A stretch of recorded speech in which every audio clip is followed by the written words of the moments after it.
Jackie here today, again.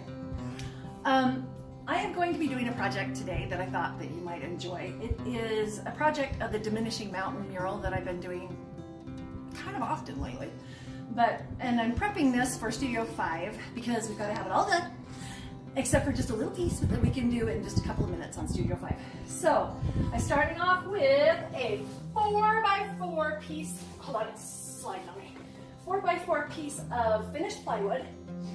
And I have got to, since it's raw wood, I've got to use a little bit of primer because if it was on a wall or something like that, it would be fine if it was already painted, and because you'd already have your primer and your paint and everything on there, and then I just go over it with the color.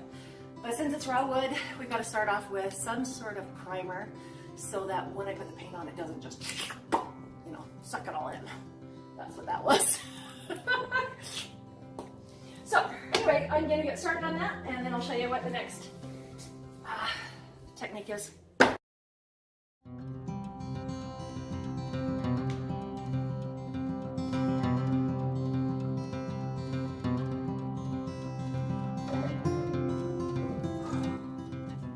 Okay, I finished just priming this up.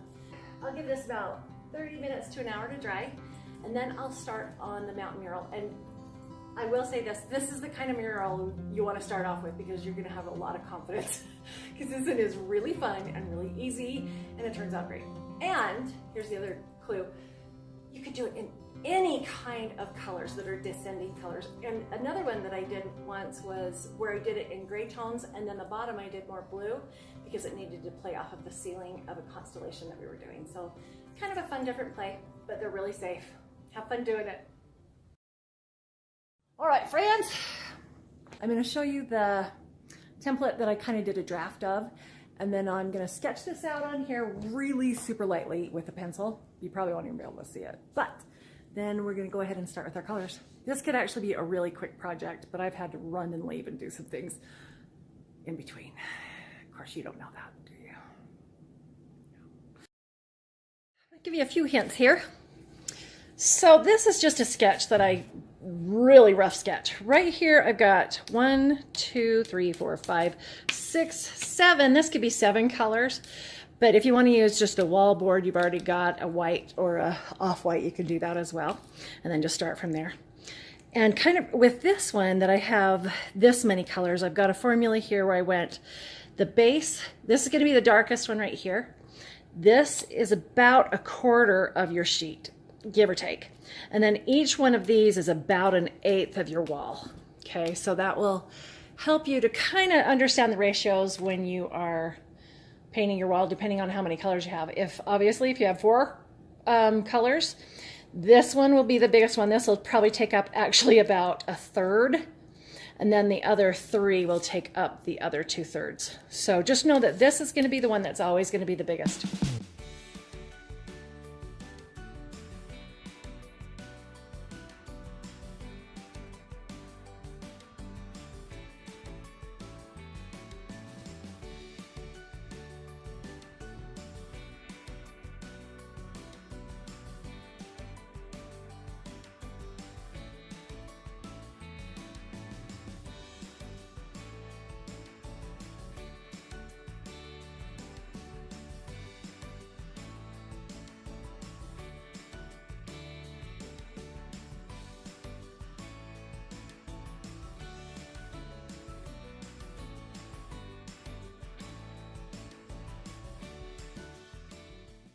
Okay, I like that.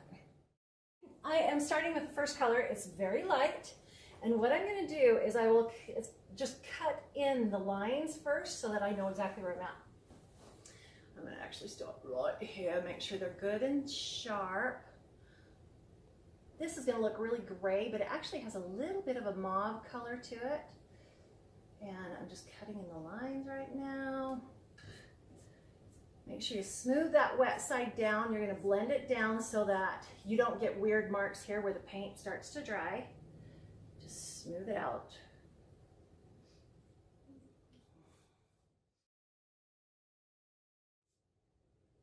A lot of people start this from the bottom.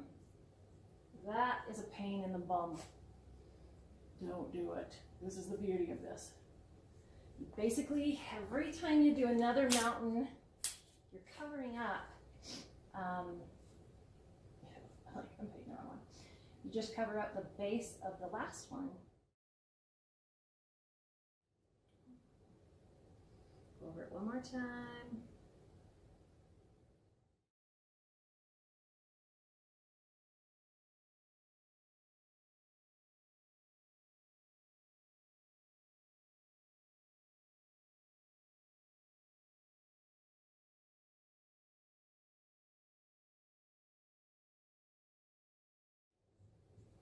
Okay. That's the first layer.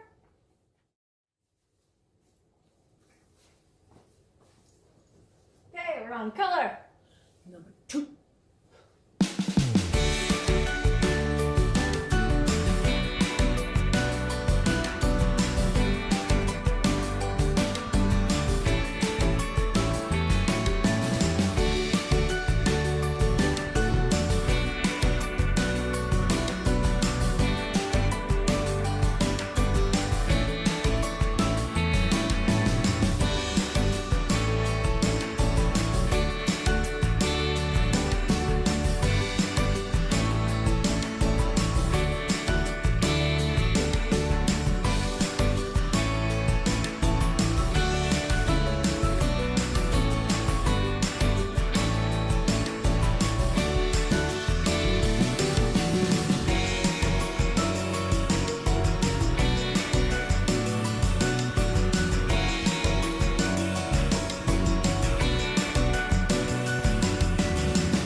Number 3.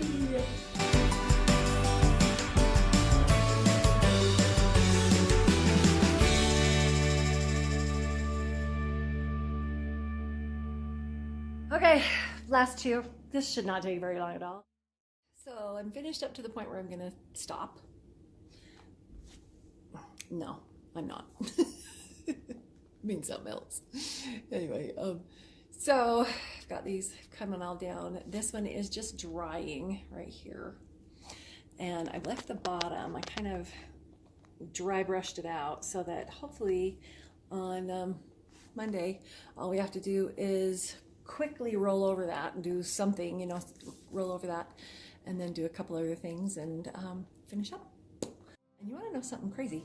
That one of the things that happens that's kind of neat is that, like for instance, when you see this, do you see how it kind of looks like there's a little bit of light at the bottom of these, like it comes down and that looks lighter? That is just an optical illusion. But you can do that, which is kind of cool sometimes if you want to airbrush that out just a little bit or do it a little bit lighter, but there's really no need. So, I love it. We'll probably leave it there, but there you go. It was fun. Give it a shot and maybe try some different